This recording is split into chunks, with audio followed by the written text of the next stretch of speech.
थालीपीठ मी छान बनवली होती काकडी घालून आणि चटणी बनवली आहे. चटणीची रेसिपी मी शेअर केली नाही कारण जरा घाई होती मी. माझं बाळ हे आमच्या कोकणातलं निसर्गरम्य वातावरण आणि पाऊस बघितला की घरात स्वयंपाक करताना असं खूप मन प्रसन्न होतं व खूप छान वाटतं. इथे बघू शकता काल रात्री मी म्हणजे रविवारचं माझं रुटीन असतं त्यात मी कडधान्य अशी भिजत घालते जेणेकरून आठवड्याभर आपण कधी कधी कडधान्य भिजत घालायला विसरतो आणि त्यामुळे आपल्याला पटकन आमटी काय करू विकत आणू कडधान्य असं होतं. पण ह्यापेक्षा आपण अशी भिजत घालून ठेवली. मी भिजत घातलेले धुते स्वच्छ आणि चाळणीत घालून थोडे थोडे मोड आणते व काही मला कोरडी करून हवी असेल तर सुती कपड्यात पुसून घेते. मग काय होतं आठवड्याभर आपल्याला कडधान्याची टेन्शन नाही व बुधवार रविवार ज्या वारी आपण नॉनव्हेज खातो त्या दिवशीही टेन्शन नाही. मी थालीपीठ बनवण्यासाठी तवा काढून ठेवला व एका बाजूला ज्या ज्या भाज्या आज मला दोडक्याची भाजी करायची होती प्लस टोमॅटो कांदा आमटीसाठी लागणार होता आणि सगळं असं भाज्या आधीच काढून घेतल्या आणि काकडी घालून थालीपीठ करणार होते. तर हे सगळं आता मी स्वच्छ धुवून घेते कारण आता पावसातल्या भाज्यांवर बॅक्टेरिया असतात. सो व्यवस्थित भाज्या सगळ्या स्वच्छ धुवून घेते. आलं लसूण कोथिंबीर सगळे बॉक्स मी डबे काढून ठेवले आणि स्वच्छ धुवून घेते. मग परत फ्रीज उघडायला नको दिवसाचं एकदम काय ते ठरवून काढून घेतलं की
इथे मी काकडीचं थालीपीठ बनवून घेतलं होतं.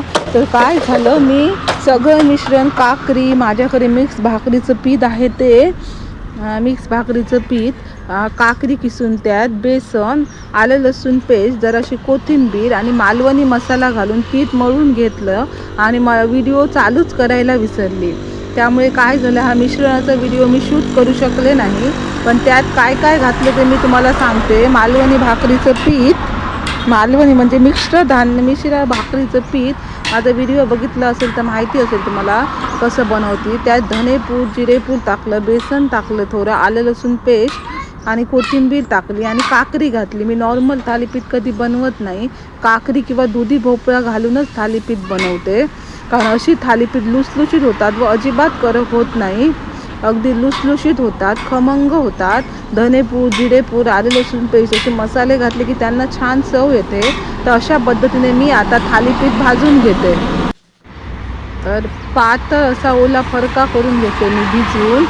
ओला हात लावून अशा पद्धतीने बोटाने थालीपीठ भाजून घ्यायचं. थालीपीठ थापून घ्यायचं. थालीपीठ थापताना जास्त पातळ थापायचं नाही आणि जास्त जाडसरही थापायचं नाही. असं मीडियम कन्सिस्टन्सी जास्त पातळ थापायचं म्हणजे एकदम पातळ नको त्यामुळे कसं तुटतात ती.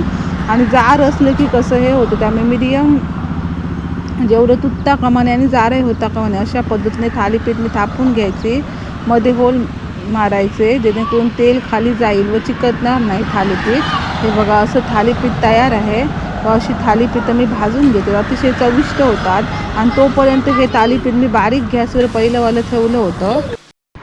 आता मी इथे कुकर लावते, कुकरमध्ये मिक्स डाळ लावते.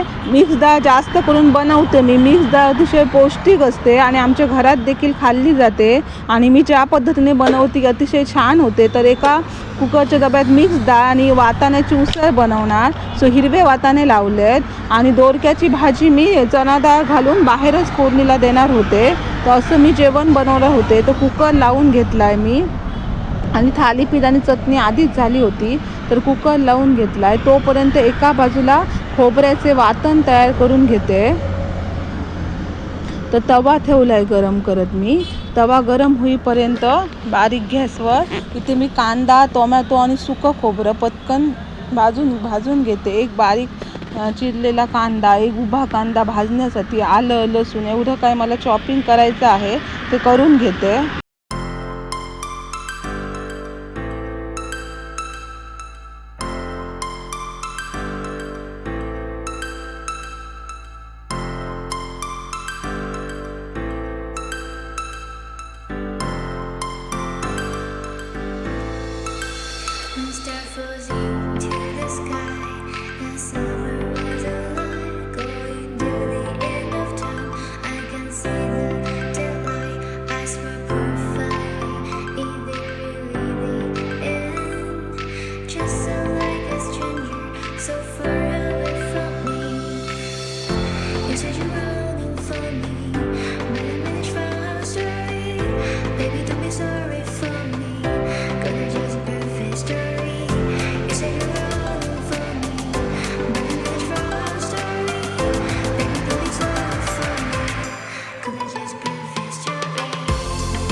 इथे आता आपण फोडणी देऊया, म्हणजे तिन्ही ह्यांची एकात डाळ, एकात दोडक्याची भाजी व एकात हिरव्या वाटाण्याची उसळ, तिघांची मी एकत्र फोडणी देते.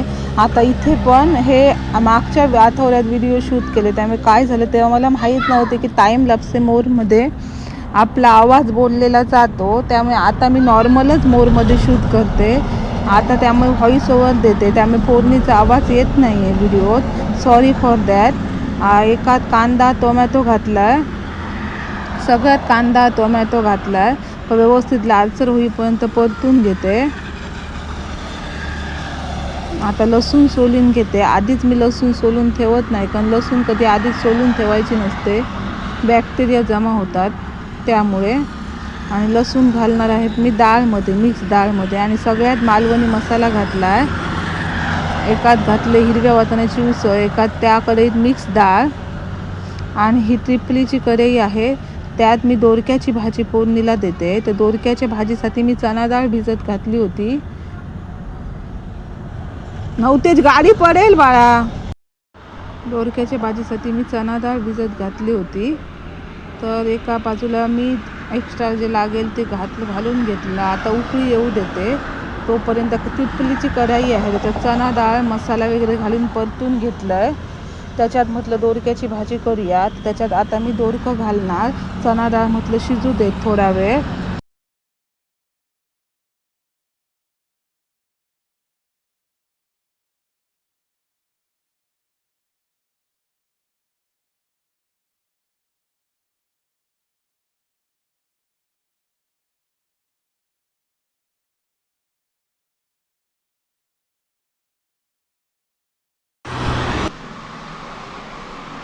मध्ये मी शूट घेतलं आणि मध्ये बरीचशी कामं होती,